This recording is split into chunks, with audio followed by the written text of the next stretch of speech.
U പിയിൽ തലങ്ങും വിലങ്ങും ബുൾഡോസർ ഓടുന്ന ഇപ്പോൾ കാണുന്നത്. അങ്ങനെയാണെങ്കിൽ ഇപ്പോൾ ഇന്ത്യയിൽ ഏറ്റവും കൂടുതൽ ബുൾഡോസറൊക്കെ ഉള്ള സംസ്ഥാനമായിട്ട് യു പി അങ്ങ് മാറുകയാണോ? അത് രസകരമായ കാര്യമാണ്. കാരണം ഈ യോഗി ആദിത്യനാഥ് ഉത്തർപ്രദേശ് മുഖ്യമന്ത്രിയെ അവിടുത്തെ ജനങ്ങളിപ്പോൾ വിളിക്കുന്നത് യോഗി ബാബ എന്നാ, ബുൾഡോസർ ബാബ എന്നാ. നേരത്തെ യോഗി ബാബ എന്ന് വിളിക്കുമായിരുന്നു, ഇപ്പോൾ ബുൾഡോസർ ബാബ എന്ന് വിളിക്കുക. യോഗി എവിടെ അനീതി നടന്നാൽ അവിടെ ബുൾഡോസറിൽ കയറി യോഗി വരും. നമ്മൾ ഭഗവാൻ അയ്യപ്പൻ പുലിപ്പുറത്ത് വരും എന്ന് പറയുന്നത് പോലെ അധർമ്മം നടക്കുന്നിടത്ത് യോഗി ബാബ വരുന്നത് ബുൾഡോസർ ബാബയായിട്ടാണ്. ഇപ്പോൾ അത് പറയുമ്പോൾ വളരെ പ്രധാനപ്പെട്ട ഒരു കാര്യം എനിക്ക് പറയാനുണ്ട്. അവിടെ കൽക്കി അവതാരം, നമ്മൾ ദശാവതാരങ്ങളിൽ 10ാമത്തായിട്ട് കരുതുന്ന കൽക്കി അവതാരം സംഭവിക്കാൻ പോകുന്നു എന്ന് കരുതുന്ന ഉത്തർപ്രദേശിലെ സംഭാലിനടുത്തുള്ള സ്ഥലത്ത് ഒരു കൽക്കി ക്ഷേത്രം പണിതുകൊണ്ടിരിക്കുക. അതായത് 2024 ഫെബ്രുവരി 19 തറക്കല്ലിട്ടു കൂറ്റൻ കൽക്കി ക്ഷേത്രം. അപ്പം യു പിയിലെ മറ്റൊരു അയോധ്യ പോലെയുള്ള ഒരു വലിയ ക്ഷേത്രമായി കൽക്കി അവതാരത്തിൻ്റെ ക്ഷേത്രം നിർമ്മിച്ചുകൊണ്ടിരിക്കുകയാണ്. ഇപ്പോൾ പെട്ടെന്ന് സംഭവിച്ചതെന്നറിയുക, ആ ക്ഷേത്രത്തിനോട് 400 മീറ്റർ തൊട്ടപ്പുറത്ത് ഒരു മസ്ജിദ് ഉണ്ട്. അതായത് ഈ ക്ഷേത്രത്തിൻ്റെ സമീപത്തുള്ള ഒരു പബ്ലിക് പാർക്ക്, അവിടെ ഉണ്ടായിരുന്ന ഒരു വലിയ കുളം, ഇതെല്ലാം കൂടെ നികത്തിയിട്ട് ഒരു പള്ളി അങ്ങോട്ട് പണിത് വന്നു. ഈ പള്ളിയുടെ പേര് ചോട്ടി മസ്ജിദ് എന്നാണ്. ചോട്ടി മസ്ജിദ് ശരിക്കും പറഞ്ഞാൽ ഈ ക്ഷേത്രത്തെ പ്രവർത്തിക്കാൻ സമ്മതിക്കാത്ത തരത്തിൽ 300-400 മീറ്ററിനുള്ളിൽ ഈ മസ്ജിദ് വയ്ക്കുക. കാരണം ക്ഷേത്രം വിശാലമായ ക്ഷേത്രമാണ്. ഈ ക്ഷേത്രം പണിത് പൂർത്തിയായി വരുമ്പോഴത്തേക്ക് ഈ മസ്ജിദ് കാരണം ക്ഷേത്രത്തിന് മുന്നോട്ട് പോകാൻ പറ്റില്ല, വികസന പ്രവർത്തനങ്ങൾ നടക്കാത്ത സ്ഥിതി ഉണ്ടാവും. ഉത്തർപ്രദേശ് സർക്കാർ അവിടുത്തെ തീർത്ഥാടന ടൂറിസത്തിൻ്റെ ഭാഗമായി വലിയ തോതിൽ കണക്ട് ചെയ്യാൻ ഉദ്ദേശിക്കുന്നതാണ് ഈ കൽക്കി ക്ഷേത്രം. അപ്പോൾ കൽക്കി ക്ഷേത്രത്തിന് തടസ്സമുണ്ടാക്കുമാറ് ഒരു പള്ളി അവിടെ ഉണ്ടായി. രേഖകൾ പരിശോധിച്ചപ്പോൾ സർക്കാരിൻ്റെ പബ്ലിക് പാർക്കും ഒരു പൊതുകുളവും നികത്തിയിട്ടാണ് ഈ മസ്ജിദ് ഉണ്ടായിരിക്കുന്നത്. നോട്ടീസ് കൊടുത്തു, മറുപടി കിട്ടിയില്ല.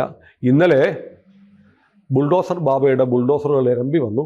ഈ ചോട്ടി മസ്ജിദ് എന്ന് പറഞ്ഞ മസ്ജിദ് അങ്ങ് പൊളിച്ചു കളഞ്ഞു. ബുൾഡോസർ ഒരാൾക്കും പരാതിയില്ല, ഒരാൾക്കും ആക്ഷേപമില്ല. കാരണം ഇവിടെ സർക്കാരിൻ്റെ ഭൂമിയിൽ അവിടെ ഉണ്ടായിരുന്ന വലിയൊരു ജലസ്രോതസ്സായിരുന്ന കുളം നികത്തിയിട്ട് ആളുകൾക്ക് ഉല്ലസിക്കാനും സമാധാനത്തോടെ വന്നിരിക്കാനും വേണ്ടി ഉണ്ടാക്കിയ പാർക്കും കൂടെ കയ്യേറി ഉണ്ടാക്കിയതാണ് ഈ മസ്ജിദ്. ഈ 1 ഹെക്ടറാണ് ഈ പബ്ലിക് പാർക്കിൽ ഉണ്ടായിരുന്നത്. അതിൽ അവർ 2625 മീറ്റർ പ്രദേശം അങ്ങ് കയ്യേറിയിട്ടുണ്ടാക്കിയാണ്. 2625 ചതുരശ്ര മീറ്റർ എന്ന് പറയുമ്പോൾ എത്ര സെൻറ്റ് സ്ഥലം വരും നോക്കിയേ ഒരു പാർക്ക്. കാരണം വലിയ 1 ഹെക്ടറുള്ള പാർക്കിൻ്റെ ഏതാണ്ട് ഒരു കാതലായ ഭാഗം മുഴുവൻ കവർന്നെടുത്ത് തൊട്ടടുത്തുള്ള കുളവും നിർത്തിയിട്ട് അങ്ങൊരു മസ്ജിദ് ഉണ്ടാക്കി. ഇതിപ്പോൾ യോഗി ഭരിക്കുന്ന സമയത്തുണ്ടായതല്ല. ഇത് ഈ ഭൂമി ഇവർ നേരത്തെ അഖിലേഷിൻ്റെ സർക്കാർ, ഇന്ത്യ മുന്നണിയുടെ സർക്കാർ ഉണ്ടായിരുന്ന കാലത്ത് ഇവർ കയ്യേറി വെച്ചിരുന്ന ഭൂമിയിലാണ് ഈ സാധനം ഇപ്പം പണിഞ്ഞുകൊണ്ട് വരുന്നത്. ഈ സാധനം ഉണ്ടായിരുന്നത് പണിഞ്ഞുകൊണ്ട് വരുന്നതല്ല, അവിടെ ഉണ്ടായിരുന്നത്. അപ്പോൾ അതാണ് ഇപ്പോൾ ഈ ക്ഷേത്രത്തിന് തടസ്സമാണ്, സർക്കാരിൻ്റെ ഭൂമി കയ്യേറി ഉണ്ടാക്കിയതാണെന്ന് കണ്ട് യോഗി ഇപ്പോൾ പൊളിച്ചു കളഞ്ഞു. അപ്പോൾ ഇന്നലെ ഉത്തർപ്രദേശിൽ വളരെ കൗതുകകരമായൊരു കാഴ്ച നടന്നു. നമ്മൾ പ്രകടനങ്ങൾ, ജാഥകളൊക്കെ നടക്കുമ്പോൾ വിജയദശമിയൊക്കെ കഴിഞ്ഞപ്പോൾ RSSൻ്റെ പഥസഞ്ചലനങ്ങൾ പലയിടത്തും നടക്കുന്നുണ്ടല്ലോ എന്ന് പറയുന്നത് പോലെ ഉത്തർപ്രദേശിൽ ഇന്ന് ലോക ശ്രദ്ധ പിടിച്ചു പറ്റിയ ഒരു പഥസഞ്ചലനം അല്ലെങ്കിൽ റൂട്ട് മാർച്ച് അല്ലെങ്കിൽ റാലി ഇന്നലെ നടന്നു. എന്ത് റാലിയാണെന്ന് ചിന്തിക്കാവോ? ഭയങ്കര ശബ്ദമൊക്കെ ഉള്ളൊരു റാലി. മനുഷ്യന്മാരൊക്കെ ആവേശത്തോടെ മുദ്രാവാക്യം വിളിച്ചു പോകുന്നതായിരിക്കും അല്ലേ? പോലീസുകാരെ ഒച്ചയ്ക്ക് ബഹളം വെക്കുമല്ലോ, ലെഫ്റ്റ് റൈറ്റ് ഒക്കെ വെച്ച്. പക്ഷേ ഈ റാലി കാണാൻ റോഡിൻ്റെ ഇരുഭാഗത്തും ആളുകൾ തിങ്ങിക്കൂടി. അവർ യോഗി ബാബയ്ക്ക് കൈയടിച്ച് ആവേശത്തോടെ കൈയടിച്ച് ആർപ്പ് വിളിച്ചു. എന്താണെന്നറിയോ? ഉത്തർപ്രദേശിലെ റോഡിലൂടെ പുതുപുത്തൻ 100 എണ്ണം അങ്ങ് മാർച്ച് ചെയ്തു പോയി. എന്താണെന്നറിയോ? ബുൾഡോസറുകൾ. ഇപ്പോൾ സിനു ആദ്യം ചോദിച്ച ചോദ്യത്തിന് ഉത്തരമാണ്. ഇന്ത്യയിൽ ഏറ്റവും കൂടുതൽ ബുൾഡോസറുള്ള രാജ്യം, സംസ്ഥാനം യു പി ആയിരിക്കുന്നത്. ഇന്നലെ പുതിയത് 100 എണ്ണം ഇറക്കിയിരിക്കുക. പുതിയതായിട്ട് ബുൾഡോസറിന് ചെയ്തു തീർക്കാൻ ഇഷ്ടം പോലെ പണിയുണ്ടെന്നേ, ഇഷ്ടം പോലെ പണിയുണ്ട് ഉത്തർപ്രദേശിൽ നടക്കുന്ന കാര്യം. ഇപ്പം സംബൽ മസ്ജിദിൻ്റെ കാര്യം അറിയാമല്ലോ. അത് അവിടുത്തെ പുരാതനമായ ഒരു വിഷ്ണു ക്ഷേത്രം പൊളിച്ചിട്ട് അതിൻ്റെ മുകളിലുണ്ടാക്കിയ പള്ളിയാണ് ഈ സംബൽ പള്ളി. അയോധ്യ പോലെ, ബാബറി മസ്ജിദ് ഉണ്ടാക്കിയതുപോലെ ഉണ്ടാക്കിയ ഒരു അതാണ്. അത് ആർക്കിയോളജിക്കൽ സർവേ ഓഫ് ഇന്ത്യയുടെ ASIയുടെ കീഴിലുള്ള മസ്ജിദാണ്. അത് അവിടെ അവർ ഒരുപാട് കയ്യേറ്റമൊക്കെ നടത്തി അതിന് ചുറ്റുമുള്ള പ്രദേശമൊക്കെ കുഴിച്ചെടുത്തപ്പോൾ ക്ഷേത്രത്തിൻ്റെ അവശിഷ്ടമൊക്കെ ഇട്ട് കേസിലാണ്. അതുമായി ബന്ധപ്പെട്ട് ഒരുപാട് കാര്യങ്ങൾ അന്വേഷിക്കുമ്പോഴാണ് 1976 മറ്റോ ഈ സംബൽ പ്രദേശം ഹിന്ദു ഭൂരിപക്ഷ പ്രദേശമായിരുന്നു. ഒരു ദിവസം സംഘടിതരായി മുസ്ലിമുകൾ വന്ന് ഹിന്ദുക്കളെ അങ്ങ് കൂട്ടക്കൊല ചെയ്തിട്ട് ഹിന്ദുക്കളെല്ലാം ഓടിപ്പോയി. അവിടെ ഒരാളുണ്ടായിരുന്നു, ഞാൻ പേര് മറന്നുപോയി, നമ്മൾ മുമ്പ് പറഞ്ഞിട്ടുള്ളതാണ്, പെട്ടെന്ന് എനിക്ക് ഓർമ്മ കിട്ടുന്നില്ല. അദ്ദേഹം പറഞ്ഞു അങ്ങനെയൊന്നുമല്ല, ഈ സമാധാനം ഉണ്ടാക്കും, മുസ്ലിങ്ങൾ കൂട്ടക്കുഴപ്പമുണ്ടാക്കും, കുറേ പേരെ കൊല്ലുന്നു, ഞാൻ അവരുമായിട്ട് നല്ല, ഒരു കച്ചവടക്കാരനായിരുന്നു പുള്ളി പറഞ്ഞു, എനിക്ക് അവരുമായിട്ട് നല്ല ബന്ധമാണ്, ഞാനൊരു കാര്യം ചെയ്യാം, ഞാൻ അവരോട് പോയി സംസാരിക്കാം എന്ന് പറഞ്ഞ് ഇദ്ദേഹം മകനെയും കൂട്ടി ഈ കലാപം നടത്തുക വാളും കുന്തവും പെട്രോൾ ബോംബുകളായിട്ട് നിൽക്കുന്ന മുസ്ലിം അക്രമകാരികളുടെ അടുത്തേക്ക് ചെന്നു. എന്നിട്ട് പറഞ്ഞു, നിനക്ക് എന്തിനാണ്, നമ്മളെല്ലാം ഒരേ സഹോദരങ്ങൾ പോലെ ഒരേപോലെ ജീവിക്കുന്നവരല്ലേ, നമുക്ക് സമാധാനം എന്താണെങ്കിലും പറഞ്ഞു തീർക്കാം എന്ന് പറഞ്ഞു.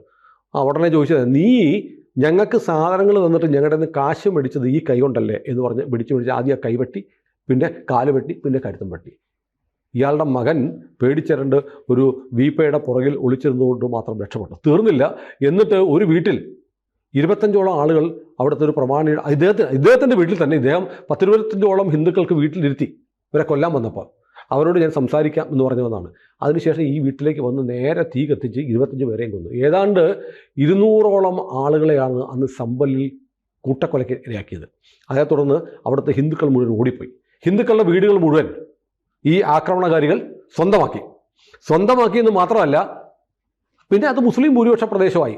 അതിനുശേഷം ഈ സമ്പൽ, ഈ ക്ഷേത്രവുമായി ബന്ധപ്പെട്ട സംഘർഷവും വെടിവെപ്പും 2 മരണമൊക്കെ ഉണ്ടായല്ലോ, വലിയ പ്രക്ഷോഭമൊക്കെ ഉണ്ടായതിനു ശേഷം യോഗി ആദിത്യനാഥ് അവിടെ സമഗ്രമായ പരിശോധന നടത്താൻ തീരുമാനിച്ചു.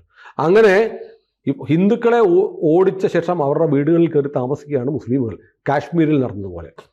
അവസാനം ഒരു വീട്ടിൽ ചെന്ന് വീടിനകത്ത് കയറി പരിശോധിക്കുമ്പോഴല്ലോ, വീടിനകത്തൊരു ഗണപതി അമ്പലമുണ്ട്, ഒരു ഹനുമാൻ ക്ഷേത്രമുണ്ട്. അതായത് ഇതെല്ലാം കൂടെ വളച്ച് കെട്ടി മതിൽ കെട്ടി അകത്താക്കിയിട്ട് ഇവരവിടെ താമസിക്കുകയാണ്.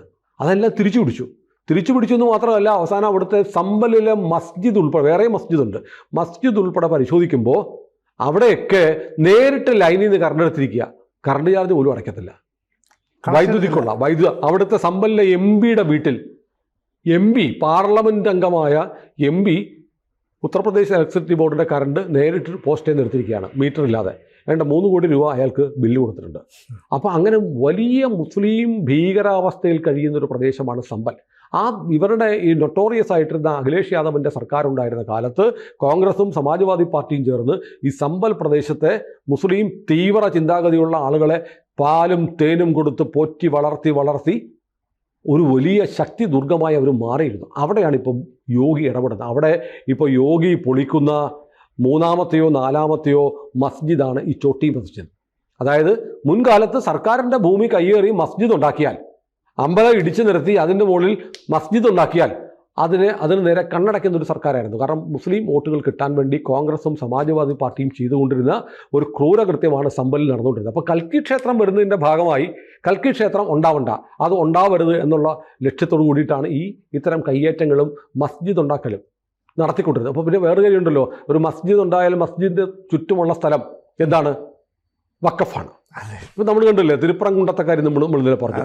അവിടെ സിക്കന്ദർ എന്ന് പറഞ്ഞ ഒരാളുടെ ദർഗ ഉള്ളത് കൊണ്ട് തിരുപ്പറംകുണ്ടം മുഴുവൻ സിക്കന്ദർ മലയാണെന്ന് പ്രഖ്യാപിക്കുന്ന പോലെയുള്ള ആ ഒരു ടാക്റ്റിക്കാണ് ഉത്തർപ്രദേശിൽ നടത്തിക്കൊണ്ടിരുന്നത്. പക്ഷേ അത് യോഗി ഒരറ്റം മുതൽ പൊളിച്ചുകൊണ്ടിരിക്കുക.